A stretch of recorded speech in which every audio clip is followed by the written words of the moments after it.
एक जिम में आखिर आपको क्या चाहिए बता दो ना। सेंट्रलाइज्ड एसी है, इक्विपमेंट्स इतने ज़्यादा एडवांस्ड है, इतना स्पेशियस जिम और एम्बियंस तो इतना लाजवाब है।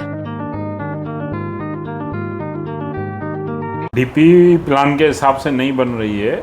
लोगों को भी एक्चुअल सहयोग करना चाहिए, लोगों को आगे आना चाहिए। हमारा शहर में तो काफ़ी जगहों पे चौकअप है जिससे हर एक नागरिक भुगत रहा है। आज यहाँ से लोग पलायन कर रहे हैं, आजू बाजू के जो गांव थे उधर जाना पसंद कर रहे हैं क्योंकि वहाँ पे डीपी रोड्स हैं। तो महानगर पालिका के जो अधिकारी है वही तय करें फिर कि किसको कितनी कटिंग देनी है। डीपी प्लान फिर बनाया ही नहीं, जो इतना खर्चा होता है डीपी प्लान के ऊपर फिर वो बनाया ही नहीं।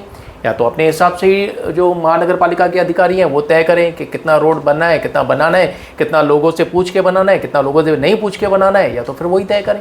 आज मैं खुला आरोप लगाता हूँ महानगर पालिका के मनोहर हीरे, उन्होंने काफ़ी शहर के लोगों को हमारे बर्बाद किया है। यहाँ की पब्लिक जब तक खुद आगे नहीं आएगी और इस अत्याचार को नहीं रोकेगी और तब तक ऐसे अत्याचार होते रहेंगे, शहर में ऐसे लोग भुगतते रहेंगे। सब ने विश्वासघात किया है। अभी आए हुए कमिश्नर मैडम है, ये कम से कम 10 साल तक इस शहर के अंदर होने चाहिए। नमस्कार दर्शकों, मैं नीरज अरवानी हर दिन अग्निपथ के इस नए सत्र में आप सभी दर्शकों का हार्दिक स्वागत करता हूं।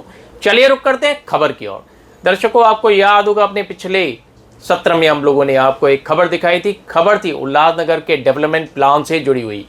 किस प्रकार उल्लासनगर के पीडब्ल्यूडी डिपार्टमेंट के सिटी इंजीनियर तरुण शेवकानी ने ये खबर हम लोगों को अपने साक्षात्कार में दी थी कि जिस प्रकार से तरुण शेवकानी को डेवलपमेंट प्लान यानी रोड की मरम्मत को लेकर, रोड के चौड़ीकरण को लेकर उन्हें मार्किंग मिलती है, उसी हिसाब से रोड बनाए जाते हैं। आज इसी विषय पर पूर्व नगर सेवक भरत गंगोत्री से ऐसे काफ़ी सारे सवालों के साथ एक मुलाकात ली है हर दिन अग्निपथ की टीम ने। क्या कहना है ऐसे काफ़ी सारे मुद्दों पर भरत गंगोत्री का, आइए आपको सुनाते हैं। भरत जी, फायर ब्रिगेड के सामने हाल ही में कुछ महीने पहले दुकानों की कटिंग हुई थी रोड विस्तारीकरण के मामले में। सड़क विस्तारीकरण की गई थी पर कटिंग आज भी एक तरफा की गई है। तो क्या यह सड़क डीपी प्लान के हिसाब से बन रही है या फिर मार्किंग अब तक पेंडिंग है? सर, इस बारे में रोशनी डालिए। देखिए, पहले तो वो डीपी प्लान के हिसाब से नहीं बन रही है।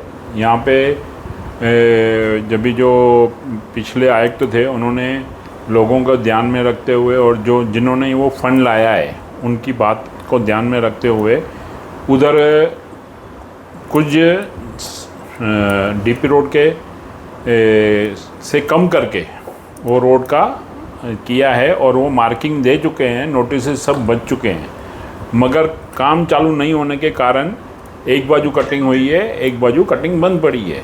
पर भरत जी, फ्यूचर में तो ये प्रॉब्लम वैसे का वैसे ही जस का तस रहेगा, क्योंकि ये उल्लासनगर नेताजी चौक हम अगर कहेंगे तो प्रमुख एरियाज में आता है। तो आज नहीं तो फ्यूचर में कभी तो डीपी वाली रोड यहाँ से आएगी, तो क्या तब नुकसान नहीं होगा लोगों का? 100% होगा, मगर यहाँ पे जितनी इंक्रोचमेंट रास्तों के ऊपर है उन सब में लोगों को भी एक्चुअल सहयोग करना चाहिए, लोगों को आगे आना चाहिए। मगर कुछ लोग कैपेबल नहीं होने के कारण भी प्रशासन या नेता ये सोचते हैं कि यार आगे चल के वो फैमिली सफ़र करेगी, जिसके कारण किधर न किधर इस वक्त कुछ न रास्तों पे कॉम्प्रोमाइज़ हो रही है। भरत जी, मैं एक आसान सा सवाल पूछता हूँ आपसे क्योंकि आप पूर्व नगर सेवक रह चुके हैं, कोई नगर सेवक है नहीं। भरत जी, क्या पूर्व नगर सेवक होने के नाते भरत गंगोत्री खुद ये चाहते हैं कि डीपी प्लान के हिसाब से उल्लासनगर के रोड, रास्ते, सड़कें बननी चाहिए या नहीं? 100% डीपी प्लान के हिसाब से रास्ते बनने चाहिए। मैं लास्ट एक इंटरव्यू में भी बताया था कि जिस तरह हमारी ह्यूमन बीइंग जो बॉडी है उसमें जो नसें रहती है, उसके अंदर जो ब्लड दौड़ता है, वही शहर के रास्ते हैं जहाँ पे ट्रैफिक दौड़ती है। अगर हमारी बॉडी में कोई नस, कोई चौकअप होती है तो वो उधर दर्द होता है। तो हमारा शहर में तो काफ़ी जगहों पे चौकअप है जिससे हर एक नागरिक भुगत रहा है और ना ही उसके देखे आज कितने एक्सीडेंट हुए, कितने लोग उसमें मरे हैं। इवन लफड़े होते हैं झगड़े होते हैं, यहाँ रोडों के ऊपर इंक्रोचमेंट है जिसके कारण आने जाने में दिक्कत होती है। गाड़ी कोई सामान लेके निकल रहा है और गाड़ी स्पीड से आ रही है, हो गया एक्सीडेंट। तो ये चीज़ें तब सुधरेगी जब भी वो डीपी रोड से पूरा शहर बनेगा, तो इन चीज़ों में भी बहुत फ़र्क पड़ेगा और इससे हमारा शहर भी सुंदर दिखेगा और आने वाली न्यू जनरेशन हर चाहेगी कि हम इस शहर में रहना भी पसंद करेंगे। नहीं तो आज यहाँ से लोग पलायन कर रहे हैं, आजू बाजू के जो गांव थे उधर जाना पसंद कर रहे हैं क्योंकि वहाँ पे डीपी रोड्स हैं, वहाँ पे अच्छे सुविधाएं हैं हर एक चीज़ की, जिसके कारण यहाँ से शिफ्ट हो रहे हैं। अगर डीपी प्लान से बना तो 100% हमारा शहर महाराष्ट्र में गिना जाएगा। भरत जी, कुछ ही दिन पहले उल्लासनगर के जो सिटी इंजीनियर है तरुण शेवकानी, उनसे हमारी बातचीत हुई थी। उनसे भी हम लोगों ने ये सवाल किया था कि यहाँ पर जो नेताजी चौक से लेके स्वामी शांति प्रकाश महाराज चौक तक जो रोड की कटिंग थी वो 24 मीटर थी। 24 मीटर कटिंग ना होके 22 मीटर कटिंग दी गई। तो कहीं ना कहीं आपको लगता है ये बाकी जो डीपी रोड्स बनेंगे उनके साथ अन्याय होगा, या जो केबी रोड पे कटिंग हुई उनके साथ अन्याय है, तो महानगर पालिका के जो अधिकारी है वही तय करें फिर कि किसको कितनी कटिंग देनी है। डीपी प्लान फिर बनाया ही नहीं, जो इतना खर्चा होता है डीपी प्लान के ऊपर फिर वो बनाया ही नहीं। या तो अपने हिसाब से ही जो महानगर पालिका के अधिकारी हैं वो तय करें कि कितना रोड बनना है, कितना बनाना है, कितना लोगों से पूछ के बनाना है, कितना लोगों से नहीं पूछ के बनाना है, या तो फिर वही तय करें।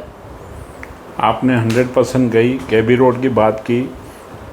उस केबी रोड का तो बहुत बड़ा उदाहरण है। और रही, पहले मैं नेताजी का क्लियर करता हूँ, जो नेताजी चौक पे वो 24 मीटर नहीं 30 मीटर का रोड है जी। और 30 मीटर में से उन्होंने 22 मीटर नहीं 24 मीटर किया है जी। और रही केबी में तो वहाँ पे तो शांति प्रकाश प्रवेश द्वार से लेके डॉक्टर अंबेडकर प्रवेश द्वार तक जी जितने भी वहाँ पे कटिंग हुई है वो कटिंग अन्यायपूर्ण हुई है, लोगों के ऊपर अत्याचार हुआ है। आज मैं खुला आरोप लगाता हूँ महानगर पालिका के मनोहर हीरे, उन्होंने काफ़ी शहर के लोगों को हमारे बर्बाद किया है। आज भी आप देखेंगे तो वहाँ का जो डिवाइडर है वो अलाइनमेंट उन्होंने खुद अपनी मर्जी से चेंज करवाई है। और जो कटिंग समझो अपोजिट साइड होनी चाहिए थी, समझो टिल्सन वाली लाइन पकड़ेंगे ना तो वहाँ वो साइड कटिंग होनी चाहिए थी, मगर इन्होंने जानबूझ के पता नहीं वहाँ के कौन से लोगों को बचाने के लिए ये साइड के लोगों के ऊपर हद से ज़्यादा अत्याचार किया है, हद से ज़्यादा। जिनके आज भी सीडी ओनर्स है उनको मालकाना हक छीन के जो रास्ते पे थे, जिनको कभी भी मालकाना हक नहीं मिलेगा, उनको उन्होंने बचाया है। तो यहाँ की पब्लिक जब तक खुद आगे नहीं आएगी और इस अत्याचार को नहीं रोकेगी और तब तक ऐसे अत्याचार होते रहेंगे, शहर में ऐसे लोग भुगतते रहेंगे। भरत जी, शायद यही एक मुख्य कारण है कि इस विश्वासघात के चलते आज तक डीपी रोड के ऊपर कुछ 25 से 30 केसेस चल रहे हैं। और यही एक कारण है कि सबसे पहला उल्लासनगर का डीपी वाला रोड यानी केबी रोड अब तक महानगर पालिका क्लियर नहीं करवा पाई है। क्या हमारे नेताओं ने और प्रशासन के अधिकारियों ने विश्वासघात किया था केबी रोड वालों के साथ? 100% वहाँ उस टाइम के जितने भी नेता और अधिकारी हैं ना, उन लोगों ने सब ने विश्वासघात किया है। तब मैं अकेला ही कमिश्नर के सामने और इन नेताओं के सामने शहर के मुद्दे रखे थे कि इन लोगों ने गलत मार्किंग दी है और गलत इंक्रोचमेंट हटा रहे हैं। मगर उस टाइम के नेताओं ने पता नहीं क्या उनको लालच थी या क्या था, जो उन्होंने कभी अधिकारियों को रोका नहीं और उसके लिए कोई आंदोलन खड़ा नहीं किया। इवन हमने आंदोलन खड़ा किया मगर लोगों ने सपोर्ट नहीं दी, जिसके कारण हम भी पीछे हट गए, नहीं तो आज लोगों को न्याय मिलता था। भरत जी, आजकल तो एक नया ही ट्रेंड देखने को मिल रहा है। भ्रष्टाचार की सभी जो सीमाएं हैं वो लांघ चुके हैं, उल्लासनगर महानगर पालिका के अधिकारी कहें या ठेकेदार कहें। रोड के ऊपर रोड बनाया जा रहा है, उसमें किसी नेता का, ये सवाल इसलिए कर रहे हैं क्योंकि आप दबंग नेताओं में से माने जाते हैं भरत जी। आपकी आवाज़ वक्त बे वक्त उठती भी रहती है, इसीलिए ये सवाल आपसे ही करना लाजमी है, शायद और कोई नेता इसका जवाब देगा नहीं। तो ये कहाँ तक भरत गंगोत्री ये कहाँ तक मान्य करता है कि ये बातें सही है, रोड के ऊपर रोड बनना, फिर उसकी बिल्डिंग डबलिंग होना, कहीं कहीं तो काम भी ना होना और बिल निकल जाना, ऐसे काफ़ी सारे भ्रष्टाचारों में भरत गंगोत्री की जो भूमिका है वो क्या रहती है? देखिए, आज तक हमने जब भी देखा है, जब बजट बांटी जाती है तब शहर के जितने कारपोरेटर, कॉप नगर सेवक या कुछ लोकल नेता लोग, उनको ध्यान में रख के वो हिसाब से बजट शेयरिंग होती है। अब जिन वार्डों में कुछ काम नहीं है वो अपनी बजट क्या करे, तो वो बजट ज़बरदस्ती किसी न किसी ऐसे ही कामों में यूज़ की जाती है जैसे बार बार काम दिखे, और या तो वो खुद वो काम लेते हैं जिससे उनको डायरेक्ट उनका बेनिफिट होता है। ये चीज़ें जब तक बंद नहीं होगी, और इसमें अब के टाइम जो कमिश्नर है, ऐसे कमिश्नर रहेंगे ना, तो ऐसे कभी होगा नहीं कि भाई गलत एक रोड के ऊपर रोड बनाया जाए। मगर क्या है, जब भी कोई कमिश्नर आता है, किधर न किधर वो सोचता है कि भाई ठीक है, थोड़ी बहुत चीज़ों में नज़रअंदाज करके काम को आगे कर देते हैं। ऐसे अधिकारी आएंगे तभी हमारे शहर का भला भी होगा। और भरत जी, लेकिन ऐसे अधिकारी हो तो वो राजनेता ही बैठने नहीं देते हैं, वही उनकी कहीं ना कहीं बदली करवा देते हैं, अपनी आला कमान को बोलकर बदलियों का जो श्रेय लेते हैं बाद में तो वही राजनेता लेते हैं। तो देखो, अभी इस सिलसिले में यहाँ की पब्लिक को आवाज़ उठाना मांगते हैं। आखिर यहाँ की पब्लिक राजा है, जनता जो बोली जाती है ना हमेशा राजा है, वो जब तक आवाज़ नहीं उठाएगी तो ये नेता इसी तरह ही हमेशा अपना काम भी करते रहेंगे, भ्रष्टाचार भी करते रहेंगे। आज हम बात कर रहे थे, एक चीज़ मैं बताऊं, मेरा पूना में बिजनेस है, विकास ढकने जी पूना से आए जी। आप यूट्यूब पे जाके देखो, गूगल में चेक करो, जब उनका ट्रांसफ़र हुआ वहाँ की जनता ने कैसा आवाज़ उठाया जी। महाराष्ट्र गवर्नमेंट को रिक्वेस्ट की कि हमको ये अधिकारी चाहिए जी। तो जब तक पब्लिक नहीं उठेगी ना तो कुछ नहीं होने वाला है, नहीं तो राम भरोसे। भरत जी, हम बात कर रहे थे डेवलपमेंट प्लान के रोड मुख्य सड़कों को लेकर। हाल ही में हम लोगों ने देखा गया, एक अलग पैनल से जनता आपके पास आई हुई थी, उनके जो घर हैं वो डेवलपमेंट प्लान के नाम पे तोड़े जा रहे थे, उसमें भरत गंगोत्री का नाम भी आगे आया। तो भरत जी, मुझे एक बात यानी जो काफ़ी सवाल मेरे मन में उठते हैं, अब मैं आपके सामने वो सवाल रख रहा हूँ कि महानगर पालिका की ऐसी क्या मजबूरी है जो पहले मुख्य जो रास्ते हैं, मुख्य जो सड़कें हैं, उनको छोड़ के अंदर अंदर के रास्तों को पहले उल्लासनगर महानगर पालिका के अधिकारी तोड़क कार्रवाई के लिए इतने आतुर दिख रहे हैं? आखिर कारण क्या? कहीं ना कहीं ऐसा है कि नगर सेवकों का दबाव होगा कि चलो, जो राजनीति हम लोग बोलते हैं, पहले इनको नोटिस तो दो, इनको फिर ये लोग हमारे पास आएंगे, ऐसी कुछ आपको लगती है? नहीं, देखिए, जो रोड का फंड आता है जी, उस रोड के डेवलपमेंट के लिए जो वहाँ पे इंक्रोचमेंट रहती है, और ये बेशक हमारे पैनल में नहीं आता है, हमारे बाजू वाले पैनल से है, वहाँ पे अपने कुछ लोग हैं या वहाँ के जो बुद्धिजीवी लोग हैं, उनको इस रोड पे हमेशा दिक्कत रहती है। और ये रोड 12 फुट, किधर 15 फुट, किधर 25 फुट, तो हमेशा उधर जब खास करके कुछ प्रोग्राम्स होते हैं या तो शोक सभाएं होती है, तो वहाँ पे आए दिन ट्रैफिक जाम लगी रहती है और झगड़े होते रहते हैं। तो वहाँ के लोगों ने बोला कि आपके यहाँ फंड आया हुआ है तो हमें भी इस रोड के लिए आप निधि अवेलेबल करा के कभी काम करा के दीजिए। तो हमने वो फंड लाए, हमारे जो माननीय उप मुख्यमंत्री अजय पवार है, उन्होंने 25 करोड़ दिए थे, उसमें से हमने 1 करोड़ बाजू वाले पैनल में वो निधि लगाई। अब वहाँ पे जब निधि लगाने के बाद इंक्रोचमेंट के नोटिस निकले तो काफ़ी सारे घर से जिसमें छोटे छोटे परिवार हैं, हमने फिर हमारे जो पिछले इससे विकास से भी पहले जो आयुक्त थे अजीत शेख जी, तब हमसे उनसे रिक्वेस्ट की, वहाँ के लोगों ने भी बोला कि काम कीजिए, आप 40 फुट नहीं करके थोड़ा छोटा कीजिए, जिसमें 30 फुट का उन्होंने हमें बात की थी। तो हमने वो आयुक्त साहब से कॉन्फिडेंस में लेके 30 फुट करवाया, और वो उन्होंने जब भी हमारे उप मुख्यमंत्री अजीता पवार उल्लासनगर आए थे, तब उनके समक्ष उन्होंने भाषण में भी वो बात बोली है कि भाई हम ये रोड को लोगों को विश्वास में लेके 30 फुट कर रहे हैं। तो अभी समझो ये नए आयुक्त आए हैं, अभी ये चीज़ें सब पेपर पे नहीं रहती है। लेकिन डेवलपमेंट प्लान को कैसे बदली करेंगे आप? डेवलपमेंट यहाँ पे बात लोगों के घरों की नहीं हो रही है, हम बात करें डेवलपमेंट प्लान को लेकर। डेवलपमेंट प्लान में आप कैसे चेंजेस कर सकते हैं भरत जी? डेवलपमेंट प्लान में कोई चेंजेस नहीं हो रही है, खाली वो जो बनने जाएगा 40 की जगह 30 फुट बनेगा, समझो 5-5 फुट की रिलैक्सेशन आएगी। मेरा सवाल वही था, मुख्य सड़कों को छोड़कर आज महानगर पालिका के अधिकारी एक ऐसे रास्तों पे जो रहे जो काफ़ी अंदर है। पहले मुख्य सड़कें तो बने भरत जी। तो अभी समझो ये भी लोगों के डिमांड के ऊपर ही बनी है ना। समझो आज जो वो फंड आया था और वहाँ के लोगों की डिमांड थी कि ये रोड बनना चाहिए, यहाँ पे बहुत बड़ा ट्रैफिक जाम हमेशा लगा रहता है और दिन में 10 बार ट्रैफिक जाम। आप कभी खाली एक दिन सर्वे करो वहाँ पे, तो हर 1-2 घंटे में आपको ट्रैफिक जाम होने का दिखाई देगा।